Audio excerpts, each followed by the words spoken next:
നമസ്തേ. സ്വന്തമായി എല്ലാവർക്കും ഒരു വീട് വേണമെന്നുള്ള ആഗ്രഹം എപ്പോഴും ഉണ്ടാകുന്നതാണ്. എന്നാൽ പലരും വീട് വെക്കുന്ന സ്ഥലം വ്യത്യസ്തമാണ്.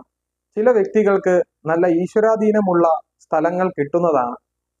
എന്നാൽ മറ്റു ചിലർ ക്ഷേത്രങ്ങളുടെ അടുത്ത് വീട് വയ്ക്കുവാൻ ആഗ്രഹിക്കുന്നവരുമാണ്. പക്ഷേ ക്ഷേത്രങ്ങളുടെ അടുത്ത് വീട് വയ്ക്കുമ്പോൾ നാം ശ്രദ്ധിക്കേണ്ട കാര്യങ്ങൾ എന്തൊക്കെയാണെന്നാണ് ഈ വീഡിയോയിലൂടെ നമ്മൾ മനസ്സിലാക്കുന്നത്.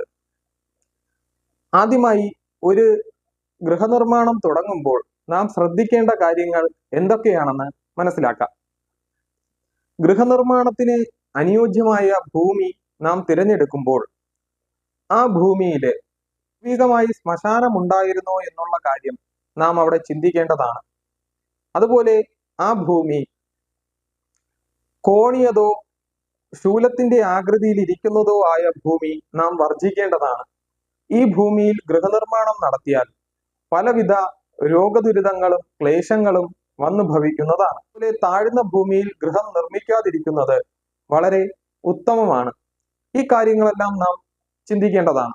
അതുപോലെ ചില ഭൂമികളിൽ സർപ്പക്കാവുകളുടെ സാന്നിധ്യമോ പൂർവിക ക്ഷേത്രങ്ങളുടെ സാന്നിധ്യമോ ഉണ്ടാകുവാൻ വളരെ സാധ്യത കൂടുതലാണ്.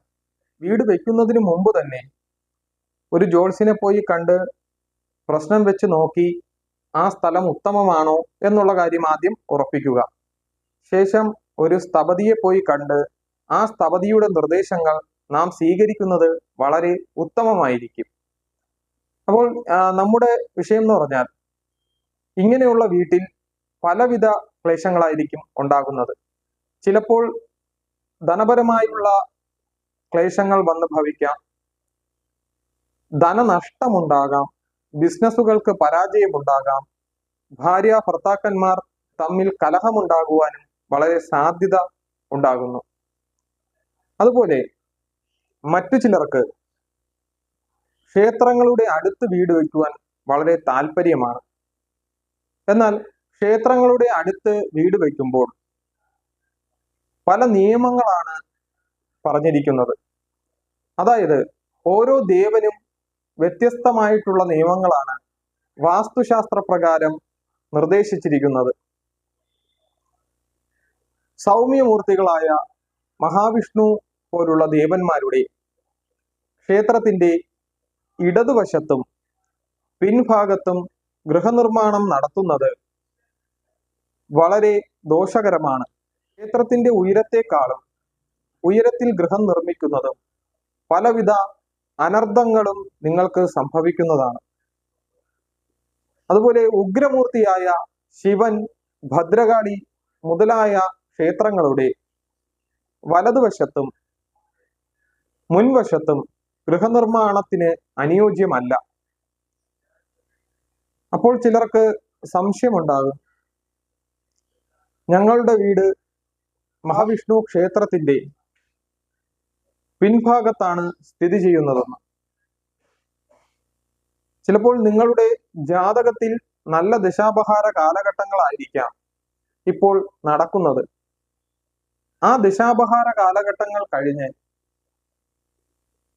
പാപഗ്രഹങ്ങളുടെ ദശാപഹാര കാലഘട്ടങ്ങളോ അല്ലെങ്കിൽ ബലഹീനമായ ശുഭഗ്രഹങ്ങളുടെ ദശാപഹാര കാലഘട്ടങ്ങളോ വരുമ്പോൾ ഈ ദോഷങ്ങൾ നിങ്ങൾക്ക് കൂടുതൽ ബാധിക്കുന്നതാണ്. സമയം മോശമാകുമ്പോഴാണ് എല്ലാവർക്കും ഇതുപോലുള്ള ദോഷങ്ങളും മറ്റുള്ള കാര്യങ്ങളും വന്നു ഭവിക്കുന്നത്. അപ്പോൾ അതുകൊണ്ട് ഈ കാര്യങ്ങളെല്ലാം നിങ്ങൾ ശ്രദ്ധിക്കുന്നത് നന്നായിരിക്കും. ഇങ്ങനെയുള്ള വീടുകളിൽ ക്ഷേത്രവുമായി ബന്ധപ്പെട്ട വ്യക്തികൾക്ക് താമസിക്കാവുന്നതാണ്.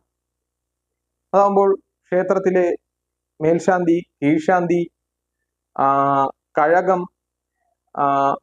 അതുപോലെ വാദ്യോപകരണങ്ങൾ വായിക്കുന്ന വ്യക്തികൾ, ഇവർക്കൊക്കെ ആ ക്ഷേത്രവുമായി ബന്ധപ്പെട്ട് അല്ലെങ്കിൽ ക്ഷേത്രത്തിന് അടുത്തുള്ള ഗൃഹത്തിൽ താമസിക്കുന്നത് ഉത്തമമാണ്. അപ്പോൾ ഇത്രയും കാര്യങ്ങൾ നിങ്ങൾ ശ്രദ്ധിച്ചാൽ നിങ്ങൾക്ക് നല്ലൊരു ഗൃഹം പണിയുകയും ചെയ്യാം.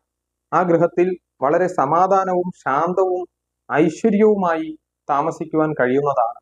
എല്ലാവർക്കും നല്ലത് വരട്ടെ എന്ന് പറഞ്ഞുകൊണ്ട് ഞാൻ എൻ്റെ ഈ വീഡിയോ ഇവിടെ നിർത്തുന്നു. നന്ദി, നമസ്കാരം.